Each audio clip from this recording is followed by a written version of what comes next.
Hello बच्चों, so let's read this question. Question कह रहा है draw various canonical forms of CO2 molecule. CO2 molecule के लिए हमें कैनोनिकल फॉर्म्स बनाने को कहा गया है। तो जो की कंसेप्ट इस क्वेश्चन में लगेगा वो है रेजोनेंस। रेजोनेंस क्या होता है, रेजोनेटिंग स्ट्रक्चर्स किस तरीके से बनाया जाता है वो हमें पता होना चाहिए इस क्वेश्चन को सॉल्व करने के लिए।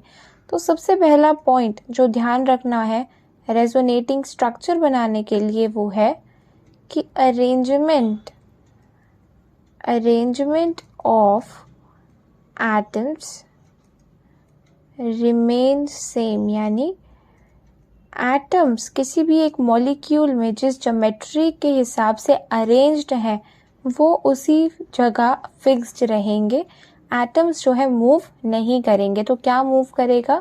सेकंड है इलेक्ट्रॉन्स। इलेक्ट्रॉन्स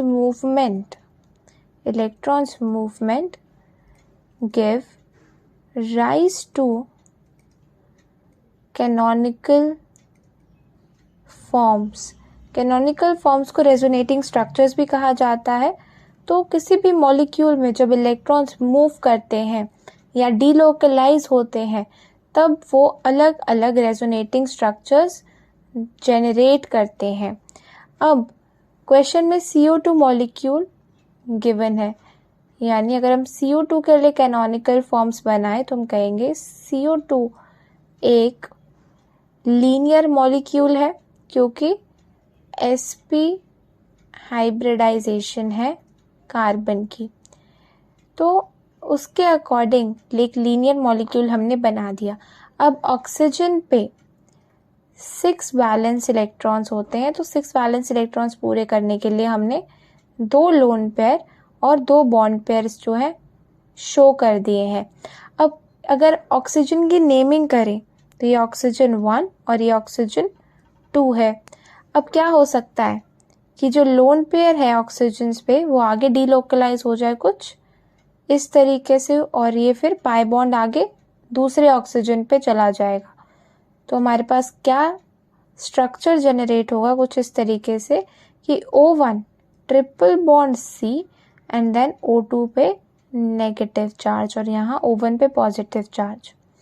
सेम चीज कुछ इस तरीके से भी हो सकती है कि O2 पे पॉजिटिव चार्ज है और O1 पे नेगेटिव चार्ज, यानी कुछ इस तरीके से भी स्ट्रक्चर बनाया जा सकता है। तो ये जो 3 स्ट्रक्चर्स अभी हमने बनाए वो उन्हें बोला जाता है रेजोनेटिंग स्ट्रक्चर्स या फिर canonical forms.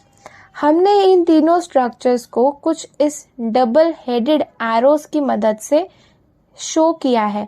In double headed arrow का मतलब होता है कि average of these canonical forms, जो हमने कैनोनिकल फॉर्म्स बनाई हैं इनका average will give the actual structure. इनके एवरेज से जो स्ट्रक्चर ऑब्टेन होगा वो एक्चुअल स्ट्रक्चर होगा जिसे रेजोनेंस हाइब्रिड भी बोला जाता है। तो इस क्वेश्चन में हमसे कैनोनिकल फॉर्म्स पूछी गई थी। हमने ये 3 कैनोनिकल फॉर्म्स फॉर्म कर दी है CO2 मॉलिक्यूल के लिए। सो आई होप सबको ये सोल्यूशन समझ में आया होगा। Thank you very much and all the best.